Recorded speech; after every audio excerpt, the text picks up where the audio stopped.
It's starting to feel like something is off with Sony. This PS5 generation hasn't gone the way people expected. We've seen major missteps already. Concord launches and fails, multiple live service projects get cancelled, including God of War, Twisted Metal, Spider-Man, and The Last of Us, along with several others that we'll probably never even hear about. And on top of that, the output just hasn't been there. We're halfway through the generation and Sony has only released a handful of true console exclusives. Now we're hearing rumors that the generation could be wrapping up in the next 1 to 2 years. That is a major problem, because if you look back at the PS4 era, Sony built its reputation on consistency, dozens of high quality exclusives, constant momentum, and a clear identity of what the PlayStation brand was. That's what made PlayStation what it is today. But right now, all the momentum feels gone. And before we go any further, I want to make one thing clear. This isn't a doom and gloom type video. That's not what the channel is about at all. But at a certain point, you have to call things out when they're not going in the right direction. Between the lack of output, the failed pivots, and now recent reports about potential changes to how game ownership could work, it's getting really hard to ignore. So this isn't about just one headline or one decision. This is about the state of PlayStation as a whole. And the real question is Sony starting to lose its edge? Welcome back, or if you're new here, hi, my name is Stu. I talk about the games that I'm playing, what's going on in the industry, and where all of this is heading for us. If that sounds like your kind of thing, consider subscribing to the channel and joining the gaming corner. Now let's get back into the video. So recently there was a lot of noise online about Sony and a new DRM system that people thought was going to lock users out of the digital games forever. It started as a leak on X, then it turned into a whole wave of confusion that lasted a couple of days. At first there were reports saying that this was an intentional update, then an insider came out saying that no, it was not intentional, it was just a bug, that the game will not lock.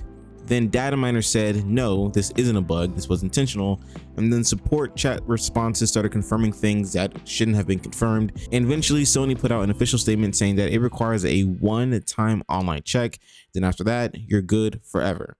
And honestly, this whole situation pretty much sums up this generation for Sony. It has just been messy, from the supply issues and scalpers early on to the live service push not landing. To the lack of consistent first-party output, it feels like there hasn't been a clear direction for a while now when it comes to PlayStation. And at some point, something has to change, because right now, it just doesn't feel sustainable. With everything going on right now, it just proves even more why we need real competition in the gaming space, because when there isn't any, this is what happens. Just a couple of weeks ago, PlayStation raised their prices again. The PS5 launched at $499, and now, 6 years into its life cycle, you're seeing models priced at $650. That's not something that we've really seen with consoles before, especially this late into a generation. And I get it. The world economy isn't in a great place right now. Costs are up across the board for everything, but at the same time, there's a line between adjusting to market conditions and putting more pressure on consumers. Now, you start looking ahead and there are already rumors about the next console cycle, with the PS6 potentially landing somewhere around 2027 or 2028. And if this trend continues, it's hard to imagine what the price is going to look like for the average person trying to buy a new console. Because at this point, this stops being about premium hardware and starts becoming about accessibility. And that's where things get a little concerning. Overall, I'm just a 27-year-old high school teacher living in America. I don't have any real pull about what's going on in the industry, and I'm not under the impression that I can really change anything about that.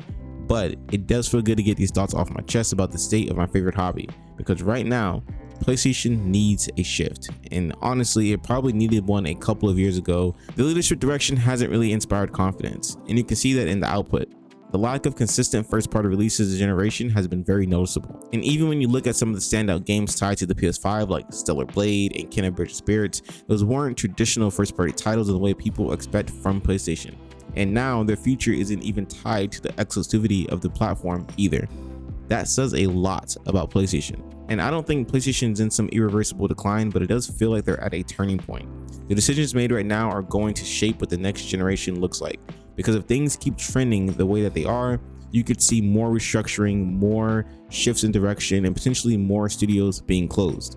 It's not too late to correct the course, but the window to do that is starting to close. Now, the good thing about all of this is that honestly, it's not too late. Everything that we're seeing right now lines up perfectly with the lessons that we started learning in 2025 and what the industry is heading next.